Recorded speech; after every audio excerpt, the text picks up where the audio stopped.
Antoine Lebas, je suis conservateur du patrimoine à l'inventaire général du patrimoine culturel. C'est un service autrefois rattaché au ministère de la Culture qui a été décentralisé récemment et je travaille actuellement donc, pour la région Île-de-France. Mais ça fait 25 ans que je travaille pour le service de l'inventaire général, d'abord en région Nord-Pas-de-Calais et depuis une vingtaine d'années en région Île-de-France. Ce qui m'a attiré au service de l'inventaire, c'est que c'est un service de recherche où il y a 3 types d'activités qui se complètent et qui se renvoient les unes aux autres. La recherche sur le terrain, la recherche documentaire et la restitution au public. Et ces 3 pôles me paraissent tout à fait complémentaires et tout à fait satisfaisants pour un chercheur.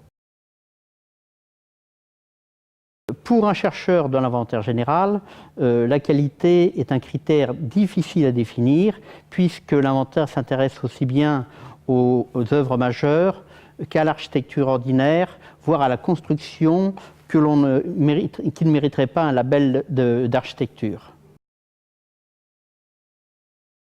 On peut comprendre l'histoire de l'architecture religieuse si on ne comprend pas l'histoire de l'Église ou l'histoire des religions, l'histoire des ordres monastiques, l'histoire de la liturgie. De la même façon, on ne peut comprendre l'histoire du logement ouvrier si on n'a pas une connaissance minimale d'histoire économique et sociale.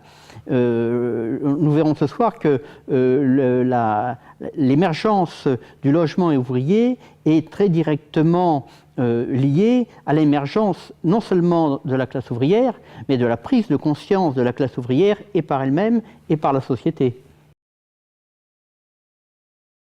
Je crois d'abord qu'il faut rappeler que les chercheurs du service de l'inventaire sont des généralistes et que nous avons à servir les territoires, à mieux faire connaître leurs ressources patrimoniales et que par conséquent, il ne faut pas arriver, ça me paraît assez imprudent d'arriver avec des spécialités trop pointues.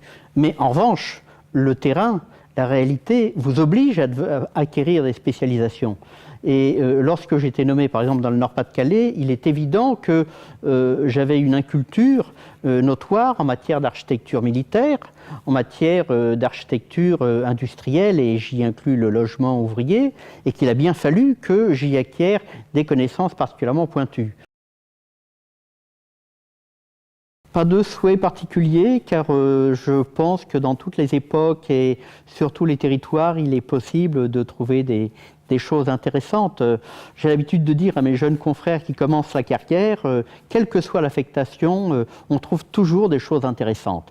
Et c'était une des surprises de mon chef de service il y a une vingtaine d'années, après m'avoir demandé de faire l'inventaire de Malakoff, qui était a priori réputé sans patrimoine, sans architecture, sans rien d'intéressant, qui aurait pu être fait, disait-elle, en une quinzaine de jours, d'y avoir trouvé des logements ouvriers, justement, modestes, mais extrêmement intéressants du point de vue typologique, et d'avoir montré que cette commune, qui faisait un certain complexe culturel et patrimonial, avait des ressources qu'il serait, à mon avis, urgent de mettre en valeur.